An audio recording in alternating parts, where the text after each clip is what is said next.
O que você acha do cenário com o Haddad? Tá indo bem? Qual a sua opinião sobre isso? O Haddad hoje, ele na realidade está sofrendo crítica de todos os lados, né? Inclusive da base de eleitores do próprio PT, né? Que elegeu o presidente Lula. Porque o governo está preso numa armadilha, né? Na armadilha do modelo econômico, que não mudou nada. Na realidade, nos primeiros mandatos do Lula, ele ainda tentou fazer alguma coisa mais voltado para o social, né? Para a classe trabalhadora. Teve vários programas sociais que tiveram sucesso, só que nesse terceiro mandato a gente está muito mais preso nesse modelo, o modelo neoliberal que evoluiu, né? E a estrutura da economia está toda baseada nisso. Então, o governo está refém disso e não está conseguindo provar para o que veio, né? Que é um governo de esquerda, um governo que tem uma base de eleitores muito mais da classe trabalhadora, que quer mudança. Mudança que melhore as desigualdades que tem no país, né? Da década de 80 para cá, as economias, não só no Brasil, como as principais economias capitalistas, os Estados Unidos, por exemplo, veio cada vez mais concentrando cada vez mais renda e gerando cada vez mais desigualdade, né? Não só social como econômica. E porque está preso nesse modelo neoliberal. E o Brasil, a gente tem o nosso modelo, que foi digamos assim, o tripé macroeconômico que foi criado lá no governo FHC com o Plano Real, e a economia ficou muito preso nesse ciclo. E o modelo, uma crítica que eu faço bastante, inclusive quando eu falo um pouquinho dos Estados Unidos, é que esse modelo fez com que o Brasil se desindustrializasse, assim como o próprio modelo americano, né? E quem não seguiu o famoso consenso de Washington, né, que foi lá na década de 80, são os países que hoje estão bem e cresceram. A China, por exemplo, a China e a Coreia do Sul. E o Brasil foi seguir, digamos, a cartilha, né, do consenso de Washington, e o Brasil se desindustrializou. O Brasil era uma potência industrial até a década de 80, né? E de lá para cá a gente simplesmente destruiu a nossa indústria. Então isso faz com que a nossa economia não se desenvolveu e faz com que a nossa economia esteja preso nesse trade-off, se eu fosse resumir, né, nesse trade-off que a gente chama de inflação e desemprego, né? Que é o trade-off. Você combate a inflação, quando você consegue trazer a inflação para a meta, você desaqueceu a economia, gerou muito desemprego, e agora você tem que estimular a economia para gerar emprego. E ao fazer isso, você estimula também um aumento de pressão sobre os preços. Um aumento de pressão sobre o preço generalizado gera inflação. Então a gente fica nesse ciclo que é muito volátil para a economia. E isso é muito ruim para as classes menos privilegiadas, né? Porque você acaba sempre nesses ciclos concentrando mais riqueza. Porque a política monetária de aumentar ou diminuir a taxa de juros, você está remunerando cada vez mais o capital. Quando você quer esfriar a economia, você aumenta a taxa de juros. E aí quem se enriquece nesse cenário é quem já é detentor de capital, detentor de investimentos, né? E a classe trabalhadora, que é a grande maioria da população, né, 90% da população, até mais do que isso, né, ela acaba sendo refém desse ciclo, né? Uma hora ela está empregada, quando ela começa a melhorar a sua situação, né, a massa salarial começa, que isso é inclusive um princípio de economia, né, a massa salarial é um dos preços da economia que se analisa, que quando o desemprego está muito baixo, isso começa a ser uma pressão para que os salários melhorem. Isso acaba também gerando inflação, e um dos alvos da política monetária é justamente em cima desse preço da economia. E você gera desemprego, então a classe trabalhadora está sempre nisso. Quando eu começo a melhorar, vem uma pancada sob a forma de política econômica e eu tenho que piorar um pouquinho. Por quê? Porque é a grande maioria da população que consome que gera pressão inflacionária. Como sair desse ciclo, né? A gente deveria ser um país muito mais desenvolvido em termos econômicos, principalmente na parte industrial. A gente tinha que ter uma política industrial de uma estrutura econômica muito mais na fronteira tecnológica, né? Até porque a inflação nada mais é que um desequilíbrio entre oferta e demanda. Né? Então, quando a gente aumenta a demanda via consumo, que é a melhora da situação da atividade econômica, do outro lado a gente não consegue suprir essa demanda que está sendo gerada.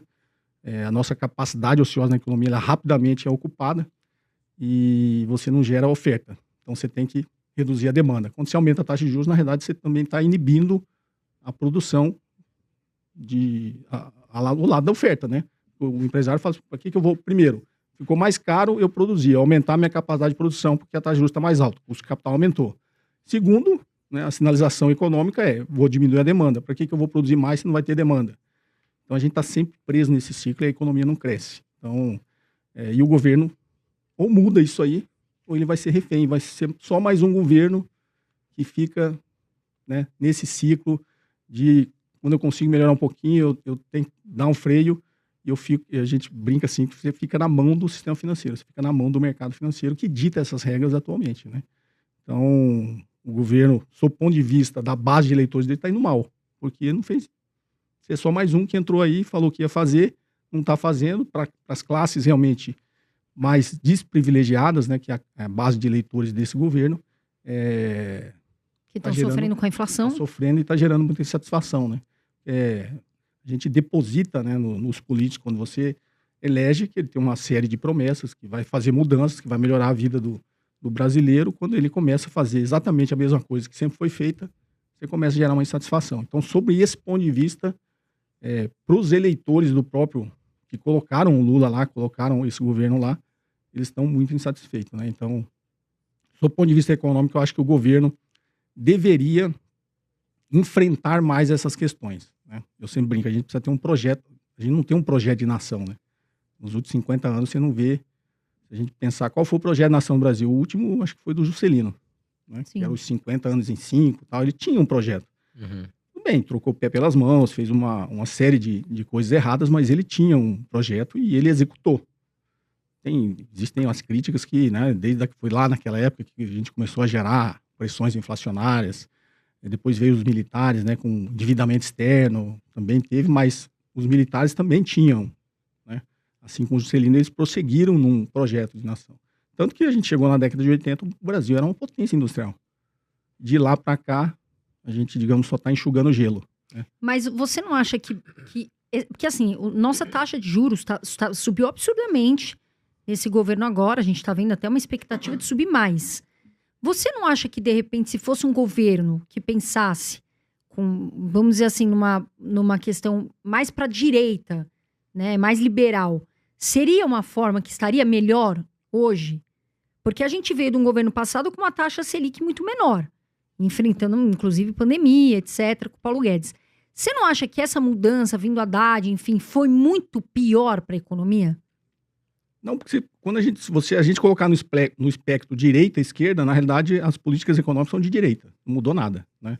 A política, inclusive a grande crítica ao governo atual, ao governo Lula e ao Haddad, é porque eles estão seguindo uma política de direita, pelo menos sob o ponto de vista econômico. Não tem nada de esquerda na política econômica do governo atual. Então, o governo está preso nisso, né, José? Ele porque está preso. A inflação não está se mostrando sob controle, ela continua aumentando. Agora que me parece que o Boletim Focus trouxe um certo freio, porque semanas a semanas que eu venho acompanhando o Boletim Focus, que é um relatório, inclusive para quem não conhece, o Banco Central toda segunda-feira divulga o Boletim Focus com os principais indicadores, perspectivas dos economistas, né? Então você tem lá o IPCA, a Selic, o dólar e o PIB, né? E aí nessa semana que eu vi que deu uma freada, mas muitas semanas veio subindo, por isso que a Selic teve que vir subindo. E aí eu ia te perguntar isso, José. O Lula, você não acha que ele tá contra a parede? Assim, não o Lula, mas a equipe econômica, por quê? A gente tá com uma inflação que ainda não tá sob controle, não tem como derrubar a taxa de juros nesse momento, e a gente vê que a desaprovação do Lula tá aumentando bastante, principalmente no Nordeste, onde ele tinha muitos eleitores, né? E aí, o que eu paro pra me perguntar? As eleições estão chegando, 2026. O Lula se vê numa situação do seguinte, ou eu libero grana, ou eu libero benefício pra tentar atrair um pouco mais de votos, digamos assim, mas ao mesmo tempo eu posso prejudicar a inflação. Qual seria a saída do governo atual agora para não continuar aumentando a desaprovação, né? E para o Brasil também, para a economia brasileira, qual seria uma solução para que a gente pudesse melhorar a nossa economia? Quando a gente olha, sob o ponto de vista da macroeconomia, existe o tripé macroeconômico que você tem que seguir, que é sistema de metas de inflação, câmbio flutuante e superávit primário, né? Então, você seguir esses 3 parâmetros e o mercado vê que você está seguindo, o mercado, digamos, fica sob controle, fica calmo, não tem nenhum movimento especulativo, não tem nenhum movimento de fuga de capitais ou de... então o governo tem que seguir isso. Quando você olha a meta de inflação, tem um problema que a gente reduziu a meta de inflação que era 4% para 3%. Era 4% com uma banda de 2, né? Então podia oscilar entre 2 e 6, e a gente simplesmente diminuiu para uma meta de 3, com a banda de 1,5. Então pode ir para 4,5 e 1,5.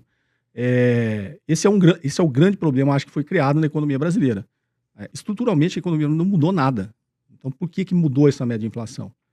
por incrível que pareça, quando você pesquisa, não tem motivo para ter feito isso, né? O presidente do Banco Central, que foi economista-chefe do Itaú Unibanco há muito tempo, o William Goldfein, quando questionado, ele falou, não, é porque o Chile é assim.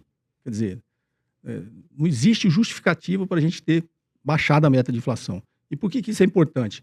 Como eu disse, a nossa economia não é dinâmica. Nós somos um país que se desindustrializou. A nossa pauta de exportações é basicamente commodities. Né, de ferro, petróleo e o agro, né, soja. Então, a gente está preso em commodities que é precificado internacionalmente. Então, a gente está refém porque é cotado em dólar. Sim. Né? Inclusive, essa guerra tarifária agora, a gente está tentando ver se a gente vai se beneficiar ou se a gente vai se prejudicar. Talvez, né, uma ala acha que vai se beneficiar porque Estados Unidos e China começam a brigar, talvez abra uma oportunidade para o Brasil. Né? A China agora vai comprar mais do Brasil que dos Estados Unidos. Ou vice-versa, a mesma coisa. Né? O agronegócio americano está preocupado com isso. Sim. Então, pô, vai ficar bom para os brasileiros, inclusive para vender para nós mesmos, aqui nos Estados Unidos. Né? Sim. Então, existe agora esse cenário. Mas qual que é o grande cerne disso? Nós somos reféns disso. Né? Nós somos reféns de uma pauta de exportações que é toda dolarizada. Nós não somos formadores de preço, nós somos tomadores de preço. Então, o processo da industrialização, isso é muito ligado em marketing, né? A minha formação é marketing também, né? Na graduação eu me formei em marketing. E a gente estudava muito sobre diferenciação, né? Quando se fala commodity, diferenciação e marketing, é a sua capacidade ou não de formar preço. Então, você tem um produto diferenciado, né? Você vende um iPhone, você põe o preço que você quer. Você vende soja, você não põe o preço, você é tomador. Você vai cumprir o preço que o mercado está impondo. Então, o Brasil é tomador de preço, não é formador de preço. Então, o fato da gente se industrializar, a gente ir para a fronteira tecnológica, a gente ter uma pauta de exportações onde nós conseguimos formar preço, né? Que é as grandes economias industrializadas hoje fazem isso. Então, sob o ponto de vista de marketing, por que você quer sempre um produto diferenciado? Porque você consegue praticar uma margem maior. Você tem um certo poder de formar preço e você tem uma margem maior no seu produto. Então, você tem um benefício. Quando você olha, sob o ponto de vista do país, como se fosse, né, uma grande empresa, é justamente isso. Agora eu tenho produtos que eu sou formador de preço. Teoricamente, eu consigo ditar a margem que eu quero colocar isso no mercado e eu tenho uma margem de negociação muito maior, até porque eu tenho uma certa exclusividade, uma diferenciação no meu produto. Né? Então, o Brasil não chegou nesse ponto. Ele é tomador. Então, deu uma dor de barriga, a nossa taxa de câmbio teve algum problema, vai impactar a inflação. Por que a inflação, você falou do Boletim Focus, caiu as expectativas? Porque a taxa de câmbio está caindo. Sim. É simples, né? Quando subiu lá no final do ano passado, teve um componente especulativo muito alto, já veio aquele impacto de, vai gerar uma inflação muito grande, justamente por isso. Aumentou o preço mexeu a taxa de câmbio, o arroz ficou mais caro, a soja ficou mais cara. Ah, mas por quê? Foi nós que produzimos. Não, a gente exporta. A gente é sujeito a esse preço, né? O dólar subir e descer. Então, olha como que é ruim quando você tem isso na economia, né? Quando a taxa de câmbio deprecia o real, ou seja, o nosso real depreciado, é bom para quem exporta. Porque o nosso produto fica mais barato lá fora, claro. em dólar. Sim. Então, eu, como, sei lá, produtor de arroz, compensa eu exportar mais. Claro. Quando eu começo a exportar mais, sobra menos arroz no Brasil. Sim. Sobra menos arroz no Brasil, o preço sobe. Então, a gente tem esse grande impacto da taxa de câmbio. Né? Então, vamos guardar essa informação. A taxa de câmbio é um problema nosso hoje na economia, porque a gente fica refém de coisas que não estão no nosso controle. Né? E aí a política monetária atua sobre isso. Quando eu subo muito a taxa de juros, também é para tentar reter um pouquinho do capital. Tem investidor fugindo, né? O real está se depreciando, o dólar está valorizando, vou investir em outro país, vou fugir do Brasil. Então, quando eu tenho esse fluxo de capitais saindo muito mais do que entrando, vai afetar a taxa de câmbio. Então, o Banco Central aumenta a taxa de juros também para tentar segurar um pouquinho esse movimento e manter a taxa de câmbio sob controle para controlar a inflação. Sim. Então, esse é um problema. Voltando ao sistema de metas de inflação. Como a nossa economia não tem essa dinâmica, não é uma economia industrializada, o que acontece? Eu fico refém de ficar mexendo só na demanda. Eu não consigo investir para aumentar a nossa capacidade produtiva. Né? Então, taxa de juros alta, eu nunca vou... Nós, enquanto empresários, vai falar, por que eu vou aumentar a minha capacidade de produção? Primeiro, o governo está esfriando a demanda. Segundo, é caro. 14,25 é a taxa básica. Né? A empresa vai tomar dinheiro no mercado, é muito mais caro que isso. Né? Sim. E aí você tem que tomar dinheiro no mercado para investir, bens de capital e para os operações, o famoso capital de giro. E o capital de giro é muito mais caro. Né? Você tem que tomar dinheiro para ter capital de giro para você conseguir justamente controlar essa defasagem entre eu produzir e vender, né? Sim. Quando está lá dentro do meu balanço é capital de giro. Então também fica caro para mim. Então, eu, como empresário, não vou investir num cenário desse. Num país que tem esse cenário e que tem essa taxa de juros, eu não vou investir. Então, o governo sempre fica refém de ficar controlando a demanda. Isso é ruim, né? Não para nós que temos condições, né? Graças a Deus, não nos afeta tanto. A classe mais Mas baixa. a classe mais baixa é porque o sinal que o governo está dando é o seguinte: quando você começar a comer melhor, você vai gerar uma pressão na demanda, que é o que está tendo agora, né? E aí eu vou ser obrigado a tirar o seu poder de compra. Sim. Vou aumentar a taxa de juros, vou gerar desemprego, vou tentar segurar a demanda. Porque taxa de juros a 14%, a 2%, eu tenho certeza que a gente aqui não vai deixar de comer, não vai comer Sim. menos. Sim. Nós vamos continuar tendo a nossa A gente vida. vai ter até mais oportunidade de investimento. Exatamente. E as classes mais baixas, não. Isso significa realmente comer ou não comer melhor, né? Comer uma carne melhor ou comer uma carne pior. Comer a carne pior ou comer frango. Então, eles sempre são reféns disso aí. Então, o Brasil está preso nesse tripé macroeconômico, que é o modelo econômico que a gente segue.